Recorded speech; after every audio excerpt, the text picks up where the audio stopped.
एक बहुत बड़े युद्ध के मैदान की कल्पना करें। दो बड़ी सेनाएं लड़ने के लिए तैयार खड़ी हैं। एक तरफ अर्जुन है, जो एक ताकतवर योद्धा और हीरो हैं।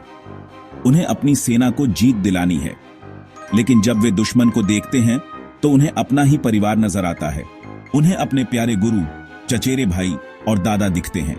उनका दिल दुख और उलझन से भर जाता है।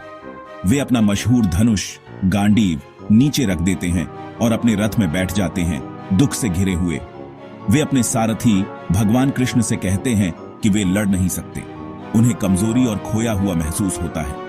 इसी गहरे निराशा के पल में भगवान कृष्ण दूसरे अध्याय के दूसरे श्लोक के शक्तिशाली शब्द बोलते हैं, जिससे एक दिव्य बातचीत शुरू होती है जिसने दुनिया को हमेशा के लिए बदल दिया। यह श्लोक सिर्फ एक पवित्र किताब की एक साधारण पंक्ति नहीं है, यह एक वेक अप कॉल है। यह गहरे संकट के क्षण में एक दिव्य हस्तक्षेप है। भगवान कृष्ण सीधे अर्जुन को संबोधित करते हैं, उनकी अचानक निराशा पर सवाल उठाते हैं। श्लोक कहता है, श्री भगवान उवाच कुतस्त्वा कश्मलमिदं विस्मये समुपस्थितम अनार्यजुष्टम स्वर्ग्यम कीर्तिकर्म अर्जुन। इसका मतलब है, भगवान ने कहा, मेरे प्रिय अर्जुन, तुम पर ये अशुद्धियां कैसे आ गईं? ये ऐसे व्यक्ति के लिए बिल्कुल भी उचित नहीं है जो जीवन के मूल्य को जानता हो। ये उच्च लोकों की ओर नहीं बल्कि बदनामी की ओर ले जाती है। कृष्ण सिर्फ सवाल नहीं पूछ रहे हैं, वे अर्जुन की मनःस्थिति को चुनौती दे रहे हैं। उन्हें अपने दुख की तत्काल भावनाओं से परे देखने और अपने कर्तव्य और अपने वास्तविक स्वरूप की बड़ी तस्वीर को समझने के लिए प्रेरित कर रहे हैं। इस श्लोक की गहराई को समझने के लिए सेटिंग बहुत जरूरी है। कुरुक्षेत्र का युद्ध सिर्फ एक राज्य के लिए शारीरिक लड़ाई नहीं है, यह उस आंतरिक लड़ाई का प्रतिनिधित्व करता है जिसका हम सभी अपने जीवन में सामना करते हैं। अर्जुन हम में से हर एक का प्रतिनिधित्व करते हैं। जब हमें किसी कठिन परिस्थिति, एक धर्म संकट या नैतिक दुविधा का सामना करना पड़ता है, हम ऐसी बाधाएं देखते हैं जो पार करने के लिए बहुत बड़ी लगती हैं। हमें डर, संदेह और लगाव महसूस होता है, जो हमें पंगु बना देता है और हमें छोड़ देने पर मजबूर करता है। हम अपनी ताकत और अपने उद्देश्य को भूल जाते हैं। कृष्ण दिव्य मार्गदर्शक के रूप में हमारे भीतर की उच्च बुद्धि का प्रतिनिधित्व करते हैं। तर्क और साहस की आवाज जो हमें भ्रम के अंधेरे से बाहर निकालती है और स्पष्टता और धार्मिक कार्रवाई के प्रकाश की ओर ले जाती है। भगवान कृष्ण के शब्द तीखे हैं, फिर भी करुणा से भरे हैं। वे कश्मलम, अशुद्धि या गंदगी, अनार्यजुष्टम, एक नोबल व्यक्ति के लिए अशोभनीय, और अकीर्तिक्रम, अपमान की ओर ले जाने वाले जैसे मजबूत शब्दों का उपयोग करते हैं ताकि अर्जुन को उनके आत्मदया से बाहर निकाल सके। वे चाहते हैं कि अर्जुन ये महसूस करे कि यह कमजोरी उनका वास्तविक स्वरूप नहीं है। यह भावनाओं का एक अस्थायी बादल है जो उनकी क्षमता के ब्रिलियंट सूरज को छिपा रहा है। इसलिए यह श्लोक गीता के पूरे ज्ञान की नींव के रूप में कार्य करता है। यह अर्जुन को एक निराश योद्धा से एक प्रबुद्ध आत्मा में बदलने की प्रक्रिया शुरू करता है, जो अपने जीवन की सबसे बड़ी चुनौती का साहस और समझ के साथ सामना करने के लिए तैयार है। यह हम सभी के भीतर डोरमेंट पड़े हीरो को जगाने का आह्वान है। इस श्लोक से पहली और सबसे पावरफुल सीख मुश्किल समय का बिना किसी डर के सामना करने के बारे में है। जीवन चुनौतियों से भरा है।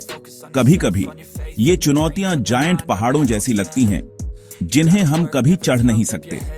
हमें एग्जाम में फेलियर, रिश्तों में समस्याएं या करियर्स में डिफिकल्टीज का सामना करना पड़ सकता है।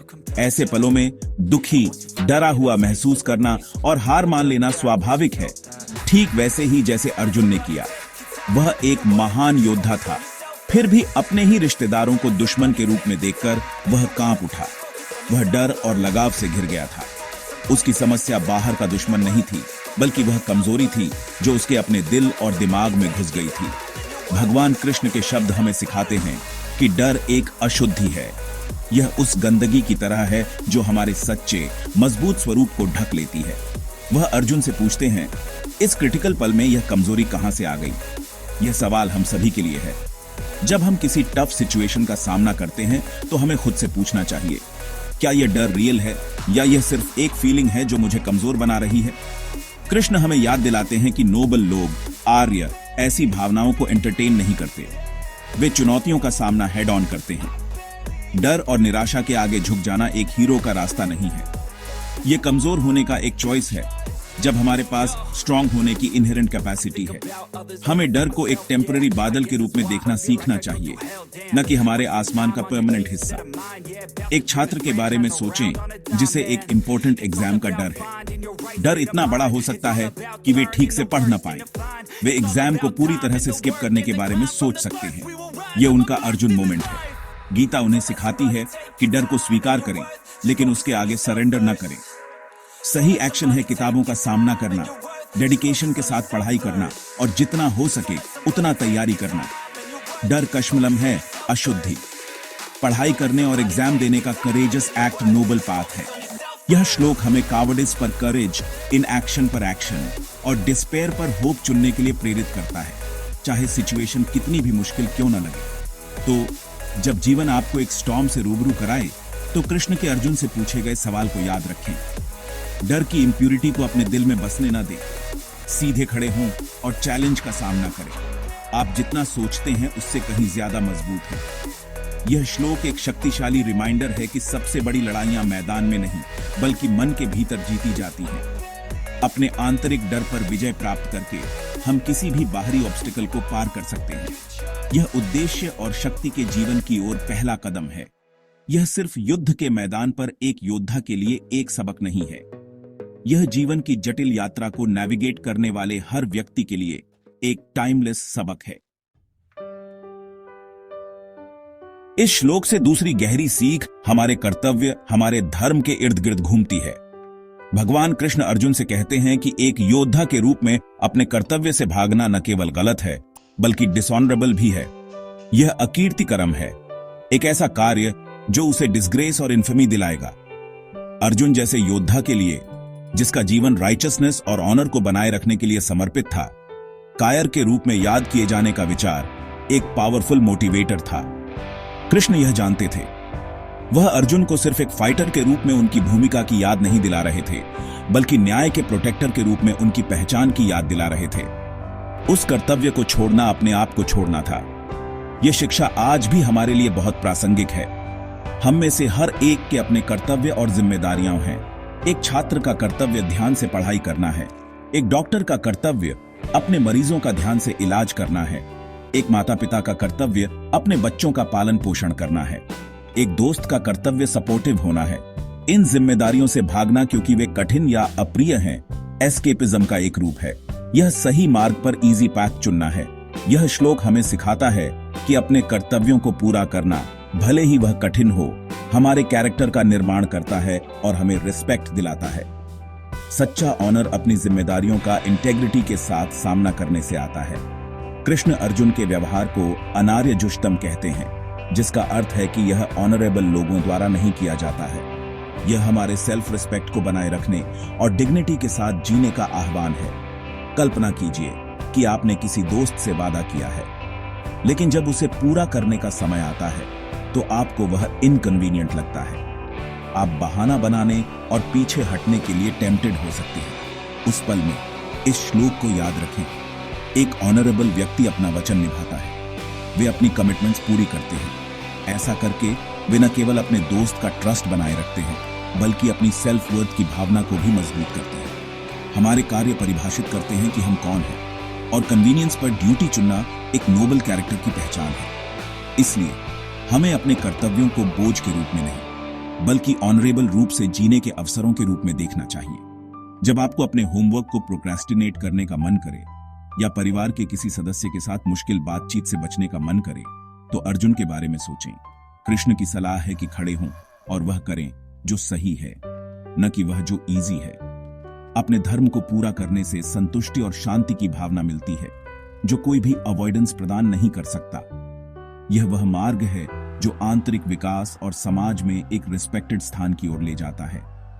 यह वह मार्ग है जो विश्वसनीयता और सम्मान की विरासत बनाता है। यह सुनिश्चित करता है कि हमारे कार्य हमारे आसपास की दुनिया में सकारात्मक योगदान दें।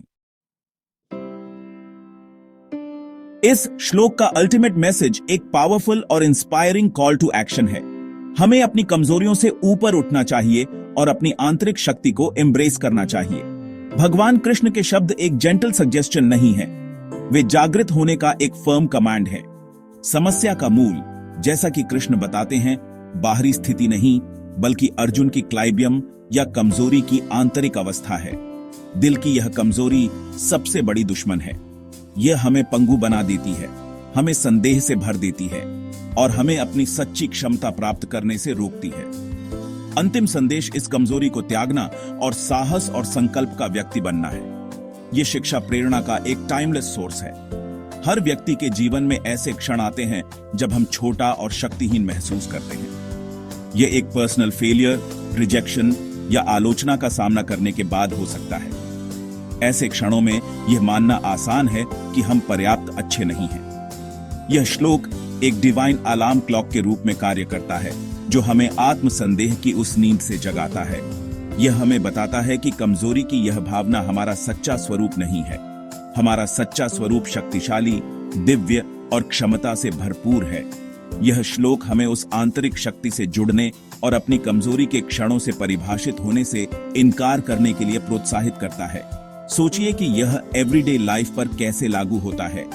एक युवा एंटरप्रेन्योर जिसका पहला बिजनेस फेल हो जाता है, वह पूरी तरह से फेल महसूस कर सकता है। वे अपने सपनों को हमेशा के लिए छोड़ देना चाह सकते हैं।